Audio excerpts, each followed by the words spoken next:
Alors, Hachem, le Zohar de ce matin, Parashat Kitetse. Tanya, be'arba tekufim de shata, kala itpasak, vidinim itarim, vetshuva talia aditatkan. Il dit ici 4 périodes dans l'année, oui, il y a la voix céleste qui s'arrête et la rigueur qui commence à monter dans le monde et la tchouva est suspendue. Et pourquoi pourquoi est-ce que la rigueur monte dans le monde? Karouza, Kare, Veletman, Daishgar, Vitar. Des fois, à Akadosh Baruch Hu, il envoie des messages sur terre, il y a des gens qui ne font pas attention. Okay? Ça veut dire qu'Akadosh Baruch Hu, il t'envoie des fois des petits messages. Comme la Gemara dit, Kol Yom Vayom, chaque jour, une voix sort de Har Chorev. Il y a une montagne qui s'appelle Chorev. C'est la montagne où on a reçu la Torah. Ça s'appelle Har Sinai, mais ça s'appelle aussi Har Chorev. Et cette montagne, chaque jour, il y a des messages qui sortent. Et tu l'entends, et la Gemara dit, malheur à ceux qui ne suivent pas ce message. Mais le Baal Shem Tov dit, je ne comprends pas. Qui c'est qui entend ce message? Qui c'est qu'on n'entend pas ce message? Est-ce que tu entends quelque chose? Dit le Baal Shem Tov, non. Des fois, tu vas te réveiller le matin. Et dans ton cœur, tu dis, j'ai envie, tu sais, aujourd'hui, j'ai envie de faire ça, cette mitzvah.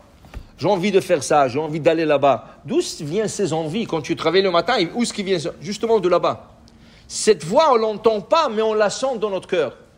Et quand tu as envie de faire une mitzvah, il faut se précipiter pour la faire, parce que le Yetzirah, il va venir, il va te caresser un peu, tu vas oublier qu'est-ce que tu voulais faire. Okay? Ça, c'est le message qui vient du ciel. Et si les gens ne suivent pas ce message, ils ne vont pas faire ce que le message leur dit dans le cœur, okay?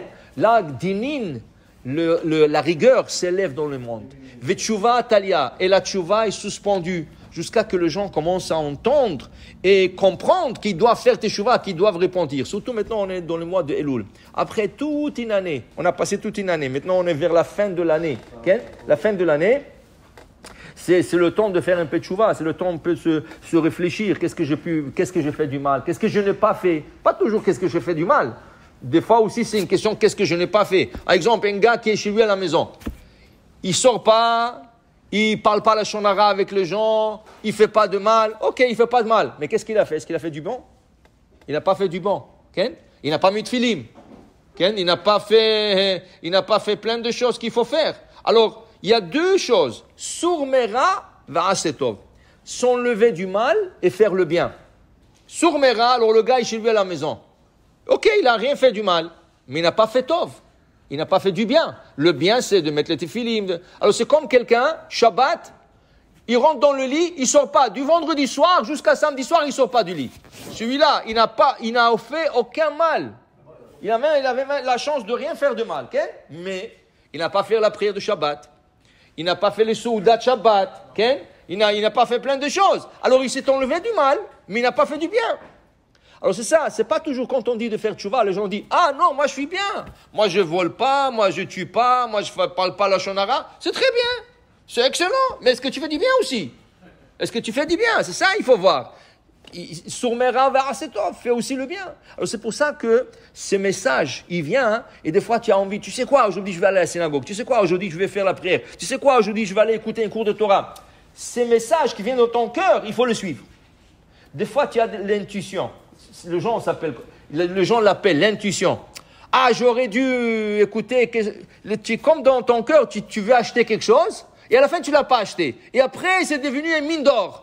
Ah, j'aurais dû l'acheter. Mais Hachem t'envoie ce message. C'est Hachem qui t'envoie. Tu l'as raté. Okay? Et après, tu t'en veux. Ah, j'aurais dû l'acheter, j'aurais dû le faire, j'aurais dû. Tu comprends? La même chose pour le mitzvot.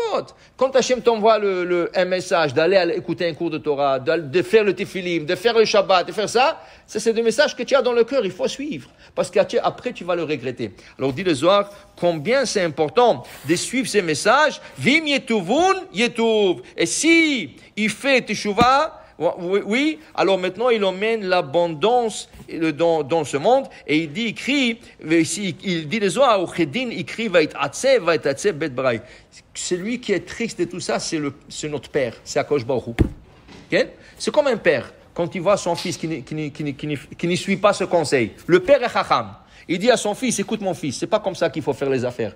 C'est comme ça qu'il faut faire. Et il faut pas que tu fasses ça, fais ça. Et le fils n'écoute pas. Il fait qu'est-ce qu'il veut. Il voit qu'il réussit pas. Qui c'est qui a plus de la peine?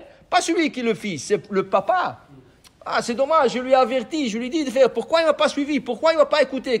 Alors la même chose, Akadosh Baruch Hu, il nous envoie des messages, et après Hachem dit, il est atzouv, il est triste Hachem. Pourquoi ils n'ont pas écouté? Pourquoi ils ne font pas? Alors ça, ces messages-là, il faut le capter. Il faut le capter, il faut comprendre, et il faut aussi suivre et faire. Baruch Adonai Le'olam. Amen ve Amen.